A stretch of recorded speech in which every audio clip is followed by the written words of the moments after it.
Hello there! I'd like to present you with another James O'Keefe video because they're really good. If you haven't heard of this one, it's about the Los Angeles mayor and her officials. Basically, some of the officials were out on dates with James O'Keefe's lovely agents, and they had a lot to say about the fire and what was and wasn't done, what could have been done, and so on. The question that is being asked right now on X, following this revelation, is why is the mayor currently not resigning? Which I think is understandable, but we'll watch a bit of the video and we'll see what's going on.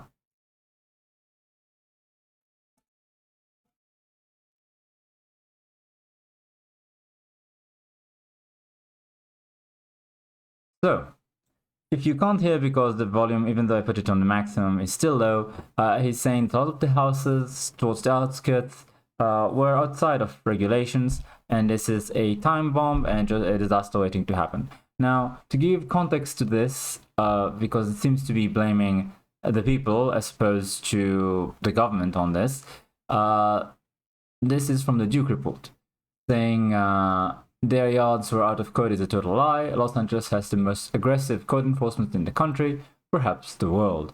Residents are not allowed to ignore brush clearance. I was an eyewitness and shot these images at my daughter's condo shortly before the fire, I believe he says here. Shortly before the LAFD let the buildings burn without any attempts to save them, non-zero zip. The brush was cleared all the way down the hill. Climate change, well, he says that climate change is not true, but of course we are on YouTube, so therefore climate is very, very real climate change. Very, very real, YouTube. Please don't ban me. So you can see the photos and see that at least the reporters from the Duke report claim that this is not true. I haven't lived in California, so I can't tell you. So let's keep going with this. Meet Alexander Boss, an official inside the office of Los Angeles Mayor Karen Bass. Boss discloses into our hidden camera that Mayor Karen Bass's office knew these wildfires happened and admits there was nothing the mayor's office could do to stop the fires. They really had no idea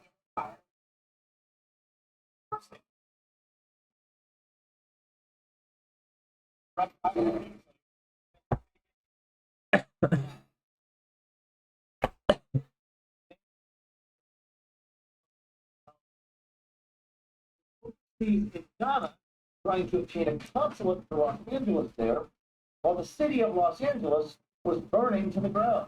Now, about the idea that there's nothing they could have done, James O'Keefe is going to show all the clips that may cause you to doubt that, and I have quite a bit to say on that as well, so we will be going back to it, but first about what she was actually doing at the time.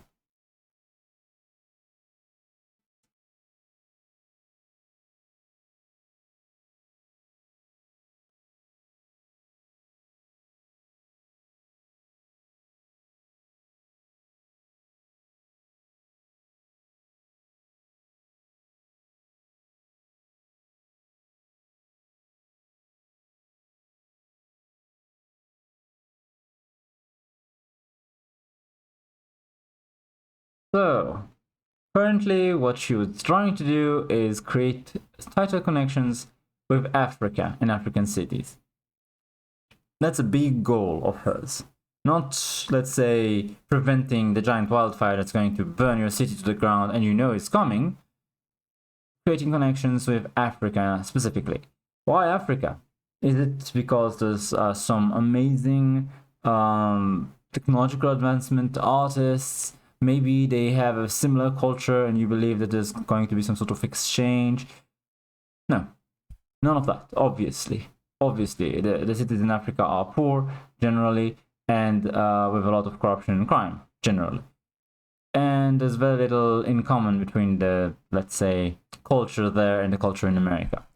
She did this most likely, and I say this because of all of the DEI efforts that her office has championed, in particular is in regards to the fire department as well. If you remember, her chief firefighter, I believe, or whatever high office in firefighting she held, is a black lesbian who said that she implied very strongly that she couldn't carry a man out of a burning building, and if he was there, let's say choking from smoke or something, and needed her to carry him, then it's his own fault.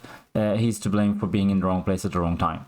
So absolutely, I believe that this Karen Bass, the mayor, is moved by ideology and tribal allegiance, as opposed to actually thinking about the good and welfare of her citizens, of the people of her city, which she's supposed to represent and administer.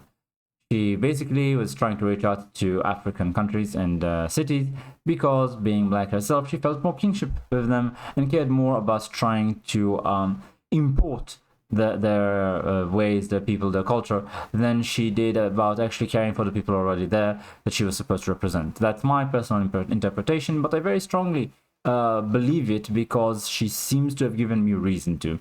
That's my view on the matter. We wanted to investigate further, so we decided to look at the Los Angeles Department of Water and Power. This led us to a guy named Angel Luna, and he admitted to us into our hidden cameras that the water reservoir that services Pacific Palisades was empty for nearly a year. Angel Luna also stated that the water wouldn't have made a big impact for the residents of Los Angeles. So that reservoir, we didn't we took it out of service because there was a failure, like mandatory coverage. How long was the department? Can't stand the reservoir. I guess like the last one, but it happened different if there was water. I don't think it would have made that big of an impact for the fact that we lost so many homes. So to stop here, not having a fire to water to fight the fire with wouldn't matter. If you had water to fight a fire with, it wouldn't have helped. I don't understand your logic at all. It seems to me to be idiotic. Besides, shouldn't there be water regardless? I mean, isn't your job basically working for the city specifically about this, to make sure that there is water? And we're going to see that he takes his job very, very seriously not. So, to stop and give a bit more context for a moment, you can see from Corbin Williams new photos from former LAPD West LA Division Officer Rusty Redican, taken on July 5, 2021, yes, 3.5 years ago, show the Santa Ynez Reservoir, the reservoir they were talking about. Redican and his partner were told that the maintenance was being done at that time. It looks the same as it did in November 2024 when we know it was empty. So it could have been that this reservoir was way, way longer empty than a mere year. It could have been 3.5 years. Now, moving on, just hear what this guy has to say about safety and his part in it. Oddly, he was ignoring mandatory LADWP training for the Water Emergency Command Center. So you guys had a training? The Water Emergency Command Center just did enough more than earlier this year. They're like, oh, you're doing training. Like, Ah, yes. Here's your training. Poof. Doesn't care. So I can say that, in my opinion, there has been a stupendous amount of negligence and incompetence in the mayor's office in California that has exacerbated this fire to an amazing degree. We already know that they basically mismanaged the forest, allowed the buildup of debris and flammable material on the forest floor. They prevented any localized fire. They didn't have controlled burns, which helps revitalize the forest, and there's plenty of research to show that it actually helps the forest grow better and be healthier if you call the old dead stuff every once in a while. But basically they created a giant tinderbox, and controlled burns are normal. Clearing the forest floor is normal. They've done this in Florida, for example. They haven't done it in California, or rather they've done a tiny percentage of their forests, almost nothing. I don't think they even have 5% covered, basically.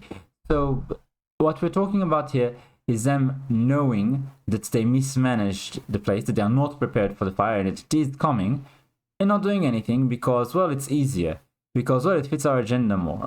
The green organizations and their environmentalists are heavily against the idea of clearing the debris from the forest floor, allowing controlled burns, and so on. And they put a lot of pressure to prevent this. There's also regulations against smoke that were carried to an obscene degree if they cause this. And of course, the amazing incompetence of not having water in your water reservoir for a year or maybe a lot longer. What can I say? Thank you, James O'Keefe, for showing us the truth that our elected officials are very incompetent in even hiding, let alone preventing, let's say, because let's face it, I didn't learn anything new. I just had what I already thought was very probably true confirmed for me. All the same, it's good to have that proof because it allows us to put more pressure on the incompetent people in power, criminally negligent in some cases, in my opinion, in order to have them replaced, so that next time there might be someone there sitting on that chair that will take their required training for the Water Command Center, so that the next time that there's a fire, you'll actually have water to fight it with. That seems notably optimal to me. So, if you live in California, I suggest you vote for someone else next time. This woman is not fit for office. The people she nominates and appoints are not fit for office. There needs to be a spring cleaning in that administration. And honestly, it goes all the way up to Gavin Newsom and all the way down to the meanest... Well, I wouldn't say all the way down. I have seen clips of firefighters who are putting themselves on the line in order to save people. They just didn't have the tools. So perhaps not down to the lowest levels, but definitely to a certain level in the chain.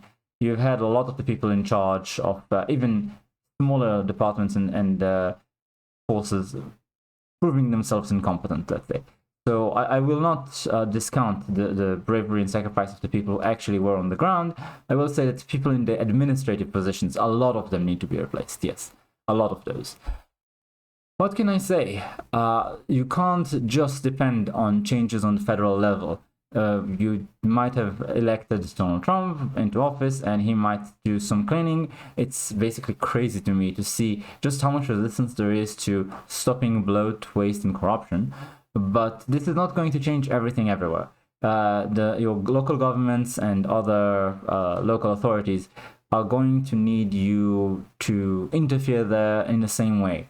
Vote for people who promise you change and hold them to it. Hold their feet to the fire. Don't show blind loyalty. Whenever they do something that you don't like, show them this. Protest them, gear, send them letters. Don't support them the next time. Basically, if you ever go to a Trump rally, not that I did, but I saw videos, you can see that when Trump says something that his supporters don't like, they will boo him. For example, when he was talking about Operation Warp Speed, to get the jabs out faster and basically removing the safeguards to do so, the crowd jeered at him. They booed him. They don't like it, and you know what? The next time, he wouldn't do it. No, that's what happens. He stopped pushing that narrative that, oh, look what we've done, what we've achieved about Operation Warp Speed. He stopped bragging about it because he saw that it's a losing issue. He is your political representative and he is dependent on your vote, unlike the other side, which is dependent on the millionaires and millionaires. And so, oh, sorry, it's just billionaires that are evil nowadays because Bernie Sanders has become a millionaire. Did you notice? Whenever a Democrat goes one rung up, he suddenly reduces the amount of people that are above him and so that he can complain about. Because he'll never say millionaires when he himself is a millionaire. So, sorry, it's the billionaires that are holding the Democratic Party aloft with their money.